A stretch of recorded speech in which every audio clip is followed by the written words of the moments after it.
City Manager.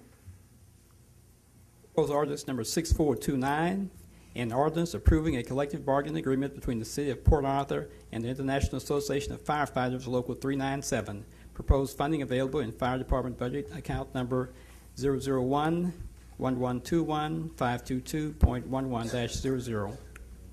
Councilmember Williamson. Move approval. Councilmember Albright. Second. It's been moved and seconded that we approve proposed ordinance number 6429. Questions? Councilmember Albright. Thank you, Mayor. Previously on this, I had a bunch of questions. On the last one, I'm okay with this new agreement. Thank you. Good. So am I. Councilmember Lewis. Yes, City Manager, what's the hurry on this? We got a new city manager coming in on the 19th, and this is going to have a budget impact, and he needs to review this before it be implemented. And don't tell me it's the deadline, because it's already expired. I mean, we can work without a contract until we'll come to an agreement, but the new city manager needs to review this. Well, I think Dr. Mayor, get Dr. Yeah, Thigpen Dr. up here, please. Thigpen. I think our end date is December 31st. We have an extension to the 31st, and we'd like to move on with it because of that. I don't think it's going to substantially change. No matter if when the new city manager comes here, he won't be here until 19th of January, and he won't be up to speed on this thing for a while anyway. Am I correct on that, Dr. Thigpen? There. Okay. Yes, what's the hurry? Councilman asked the city manager said the evergreen clause,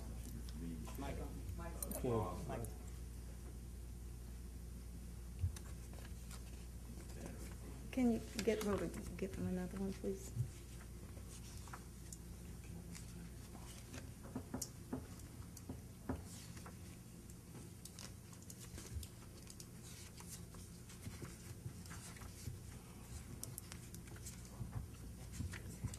Okay.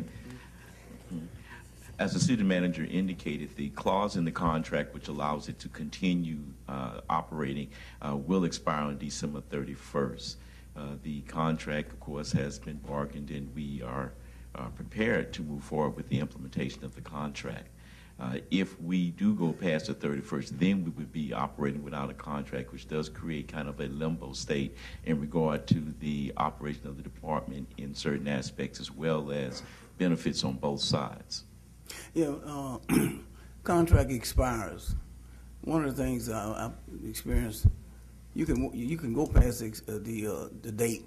You can work until both parties can agree to extend it, or you work without the contract, or under the old conditions until you come to an agreement. But one of the things that I'm concerned about, and I talked with I called Brian Dugan, and I discussed it with him, and he very much he wanted to review this contract.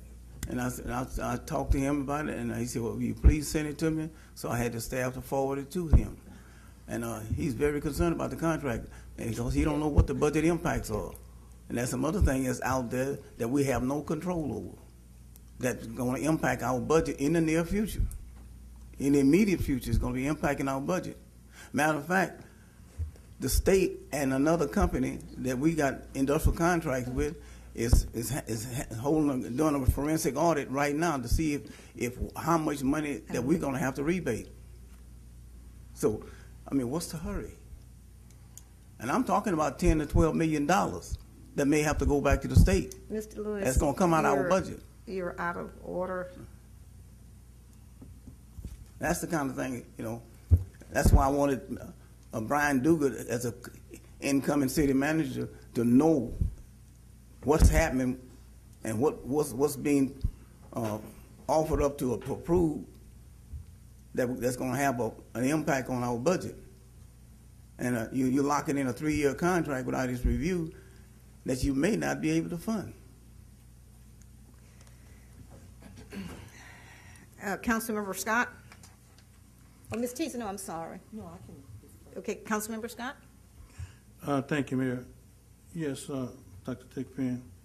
I saw in the contract where I feel the same way. I spoke to you earlier about why we couldn't hold up on this, because basically their contract just rolled over to 90 days, correct? Yes, sir. It So expires that'd on be- December 31st. If it roll over, No, 90 sir. days, The that'd be- rollover occurred on October 1st when we did not have a contract in place. And it's 90 days from October 1st and will expire on December 31st. okay. Now, since it can roll over, I'm pretty sure they will be under the same contract even January the 19th. They could be under the same contract. Can I respond?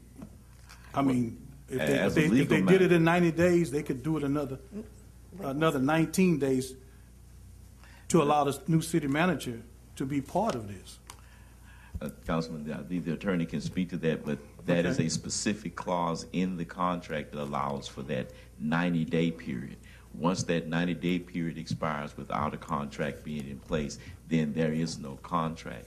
Is that not correct, Madam Attorney? City Attorney? Well, I can, may I answer? Can Yeah. I give you a little bit? I have the contract in my hand, and maybe I can give okay, you. I'm not, Okay, we'll come back to that contract. We'll come okay, back to because I that. can answer your question whenever you're ready. Okay, thank you. Okay, in the contract, Doc, it states that, about the deputy chief getting a 5% raise, okay? It says 2% over the 3, which you get the 3%, so the 2% would make it a 5% raise. I mean, why are we doing that? Why, is the deputy chief part of the union? Yes, sir. Okay, so why are we increasing? We giving a 3%, you asking for a 3% raise, but you want to come back and also give him an advantage of getting a 2% on top of that 3%. The rationale for that is, of course, the wages for the deputy chief are set as part of the bargaining unit. However, when you look at the deputy chief as a member of the management structure, his salary is not always comparable with other managers with that level of responsibility. And what the article gives the city the option to do is to increase his salary up to 2% above that of the 3% that is given. And so the city would have to review that and make a determination as to what percentage increase, if any, above the 3% would take place. Yeah, and again, you know how things work out here. If you have the votes, then you can get to 2%. So, I have another question, Doc. I was concerned about the why are we giving 50% of the value of the unused sick leave balance above the maximum? Why are we going to give them 50% above the maximum when we could just, negotiate the maximum itself? If I understand your question, about the maximum, When we state a maximum, that means we don't go past that. We don't go beyond that. If we set a maximum, the maximum is the maximum. Why are we going above the maximum when you said 50? You want to give them 50% over the maximum. The maximum has already been set. So there's a reason why that maximum has been put there. Why are we going above the maximum? Well, as you're aware, Councilman, civil service employees have unlimited accrual of sick leave pursuant to the statute. And so what the past aspect would be is that they are able to actually utilize that sick leave at full cost until it goes down to the maximum level. The other aspect of that, as you're aware, is that when we talk about civil service employees, their absence drives significant overtime. And unlike other departments, public works, parks and rec, et cetera, we can't bring in temporary employees to fill in for that overtime slot. We have to actually have another civil service employee to fill that in. And so the chief and I have actually looked at the numbers, and based on what we've come up with, it will probably be a wash and actually save us money because we won't actually be paying overtime with that amount. Okay, Doc. All right. I have another question here. Okay, I've looked at this contract. Okay, and I've looked at it pretty thoroughly. Okay, and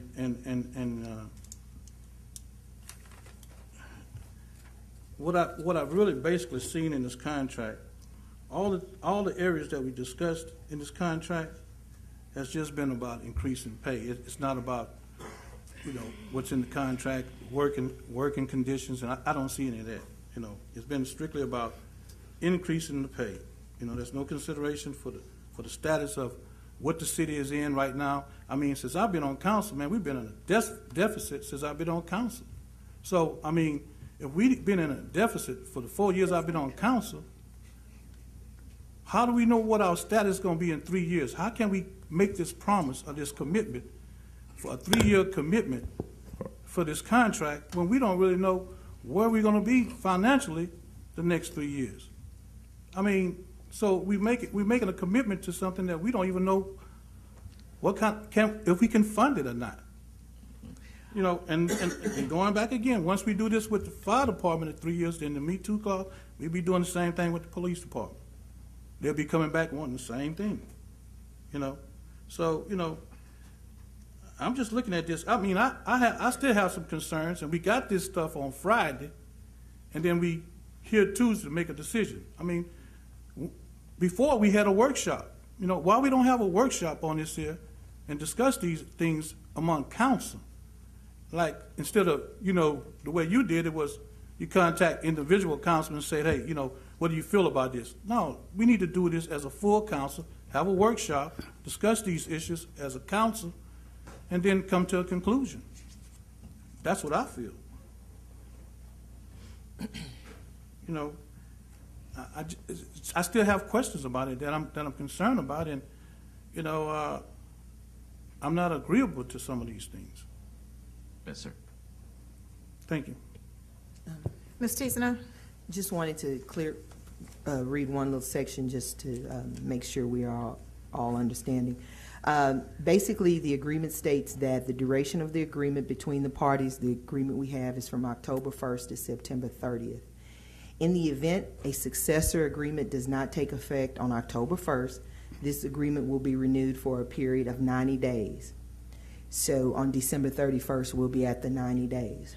And then it reads, and it may be extended beyond said 90 days only by mutual agreement between the employer and the association. So just to let you know, if we want to do something past the 31st, it has to be a mutual agreement.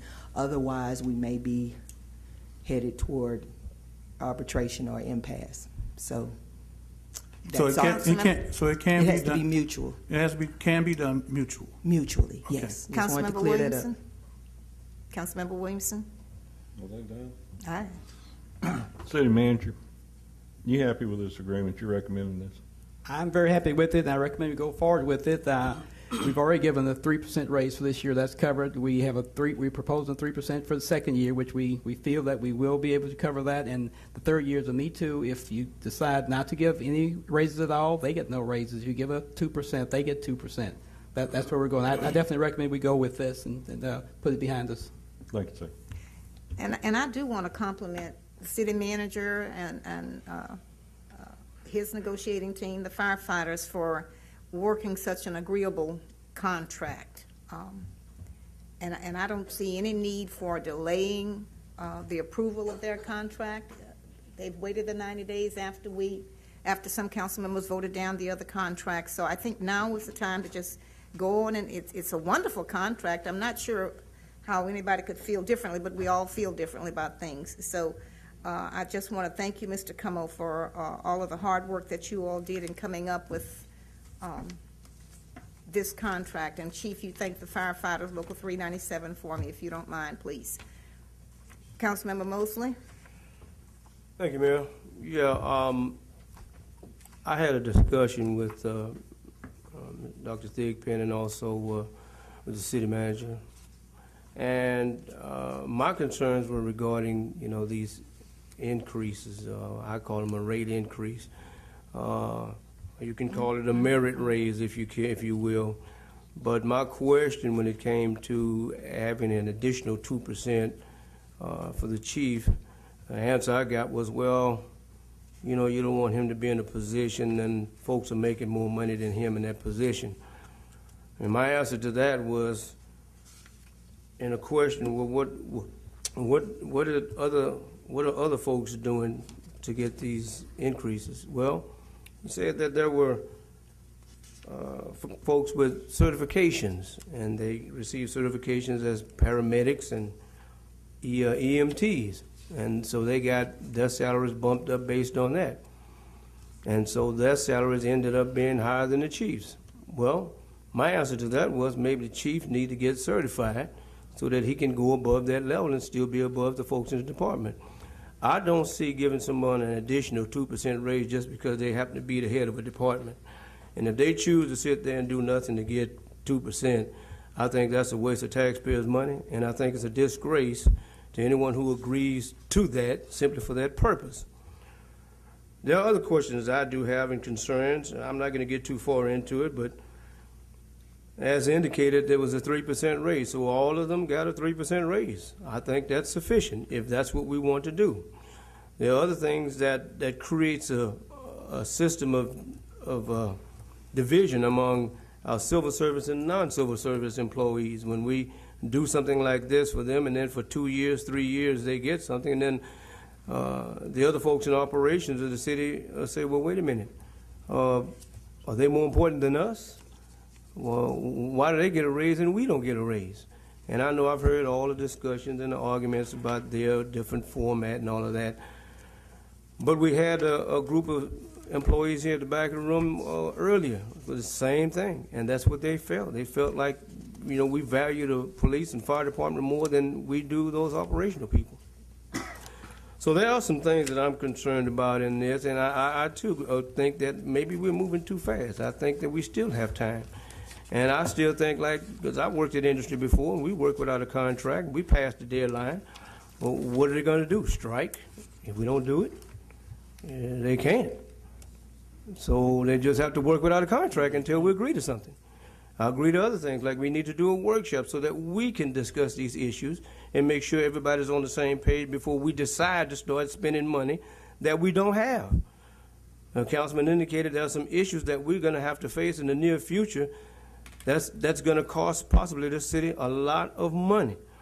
And before we go promising to give folks raises and increases, some of them unjustifiable, the way I see it, I think we ought to the taxpayers to at least study the issues before us. So before an issue comes before me like this and we don't have an opportunity to discuss it as a body and a council, then you're wasting my time. So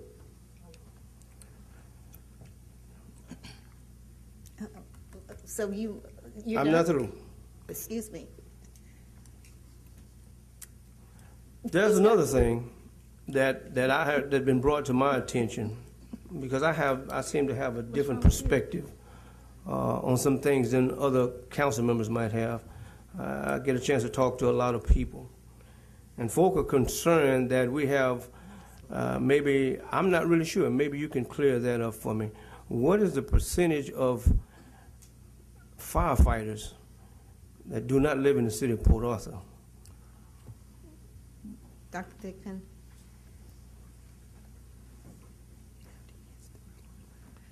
I've not looked at the most recent statistics, but I'm going to estimate at least 60% do not live in 6%? 60.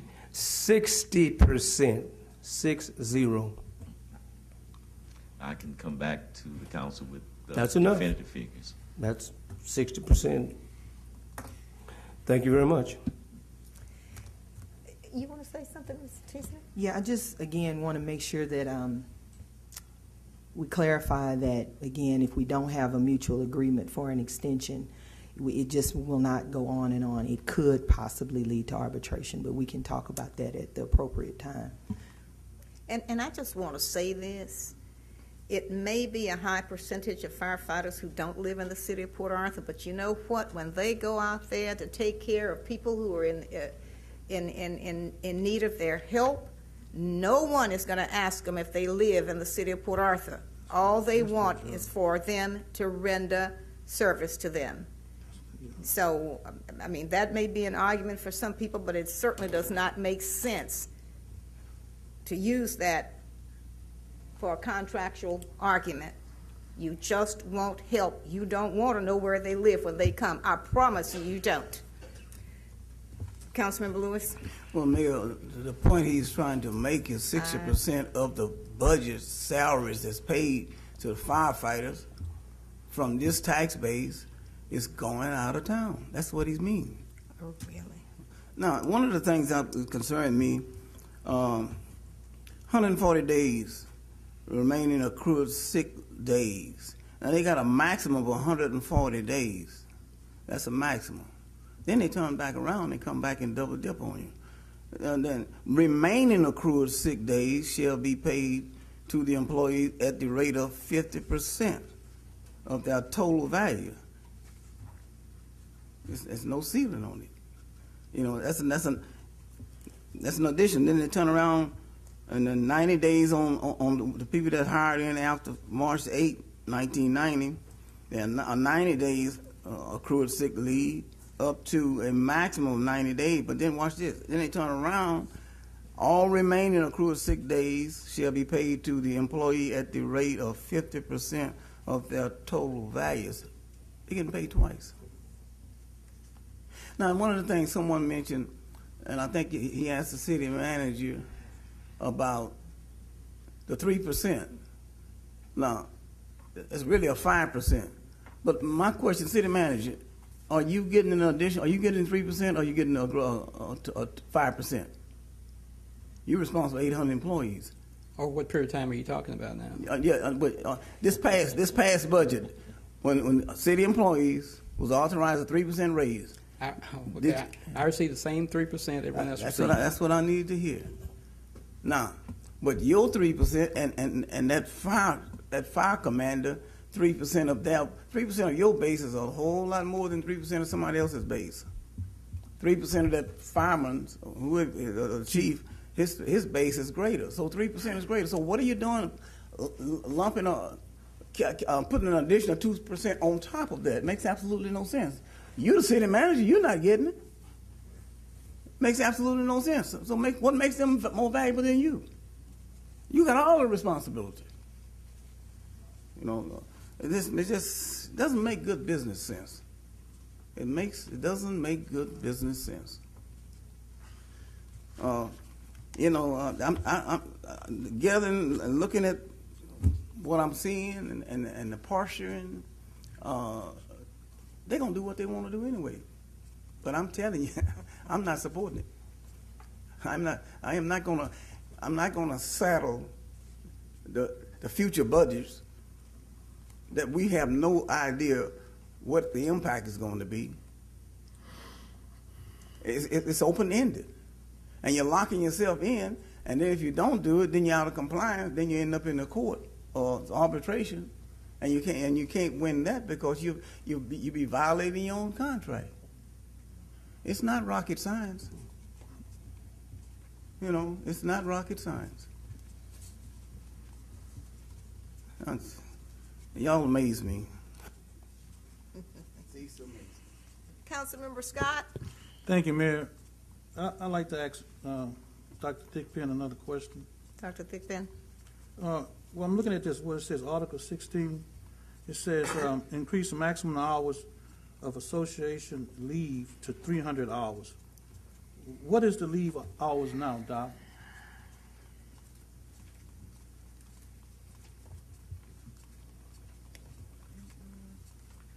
I believe it's 150.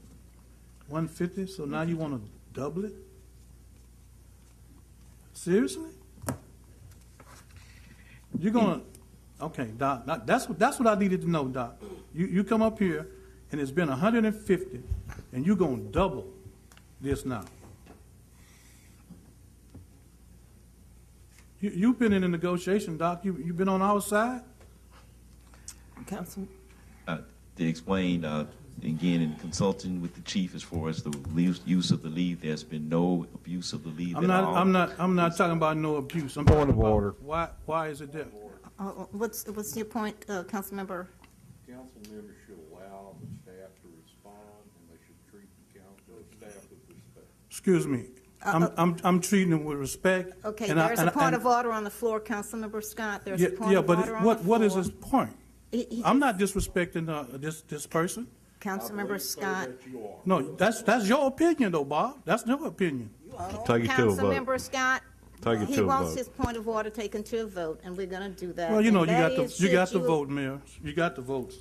Okay, that's where it is. Then So, City so Secretary. explain this point of, City explain this point of Secretary, order. Council members are going to vote on should Councilmember Scott allow staff to answer, or should he continue? Yes, if you think that he should allow staff to answer prior to asking him another question, or should he, and no, if you think that he should just go on and interrupt him. So you want to do a roll call? A roll Yes, call if on you how think I'm he talking should to- stop and let the staff answer once he asks a question. Councilmember Albright, Yes. Councilmember Frank, Yes. Mayor Pro Tem Freeman, Yes. Councilmember Hamilton, Yes. Councilmember Lewis. What is the point of order? Oh, my gosh. Somebody's personal opinion? What is it? We're into a vote, Councilmember Lewis. You have to vote. Without when a we're- discussion? City Secretary, would you go on with the vote if he doesn't? Councilmember Lewis. No. Councilmember Mosley, Absolutely no. Councilmember Scott, No. Councilmember Williamson, Yes. Mayor Prince. Yes. So Councilmember Scott will allow the staff member to answer. It took all that just for me to. Yes, sir, it did. You No, shouldn't have had to go through a vote to start It off shouldn't with. have. Okay, Doc, let me take my time again. I'm just going to ask that one question, okay? What is the hours now? 168. Okay, the hours 168, Yes, sir. and you change it from 160, you want to go from 168 to 300. Yes, sir. Thank you, Doc. Doc, thank you very much. I appreciate it. Councilmember Mosley? Thank you, Mayor. I just want to clarify one thing that the mayor said, indicating about the firefighters. I want to understand that I appreciate everything that the firefighters do, and no, I don't ask if a particular firefighter is coming to my house who don't live in Port Arthur. I'm only speaking from a position where citizens have asked me, why do we have so many people who don't live in Port Arthur, work in Port Arthur? And we're concerned. That's my only point. Thank you, Mr. Mosley. Councilmember Albright? Call the question. Thank you. It's been moved and second that we approve proposed ordinance 6429. Point of order. Oh, I'm sorry. There should have been a, He had his hand up. when did he have his hand up? He just put his hands up. No, I'm After you looking at- called?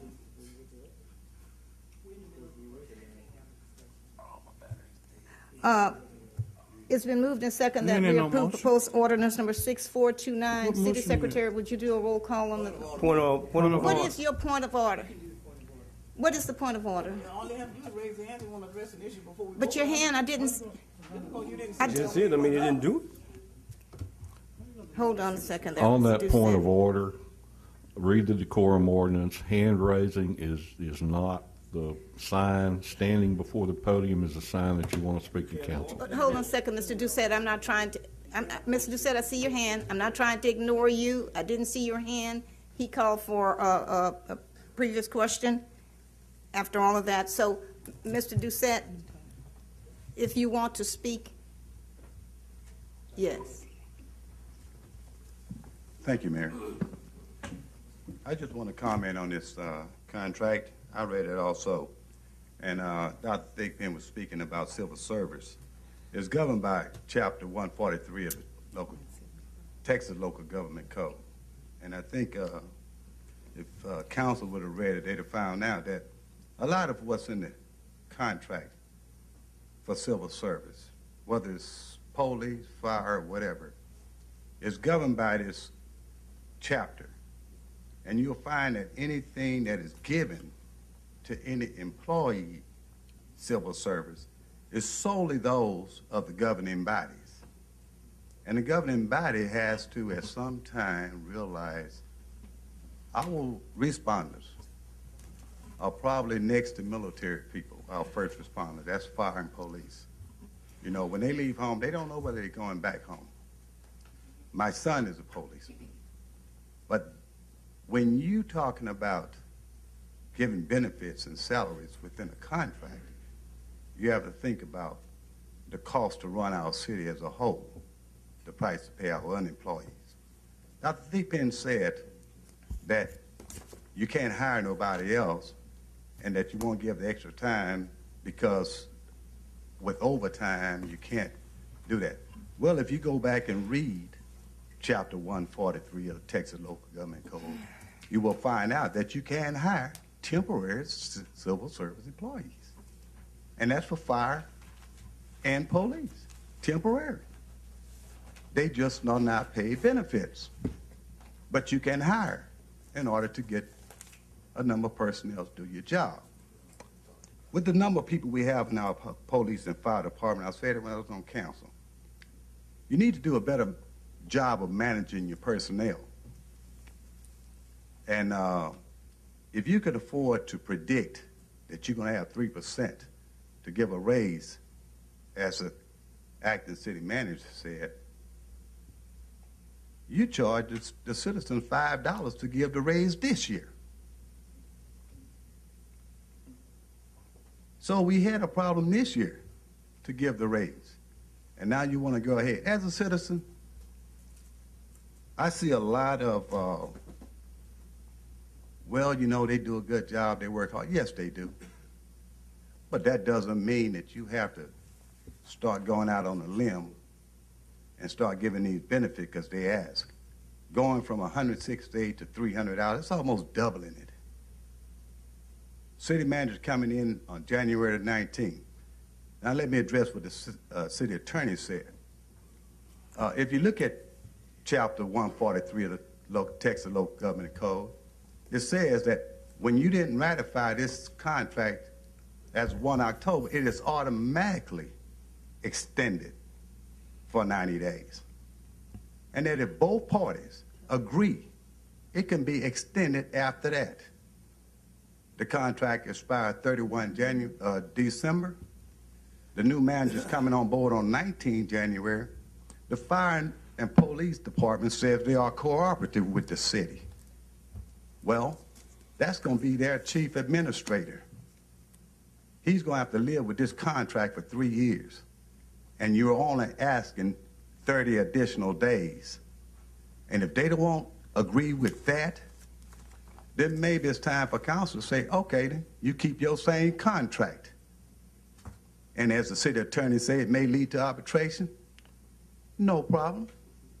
That's ridiculous. You're not obligated to pay, but what you can afford to pay. And nobody's going to tell you you can pay something if you show them, we don't know what our finances is going to be.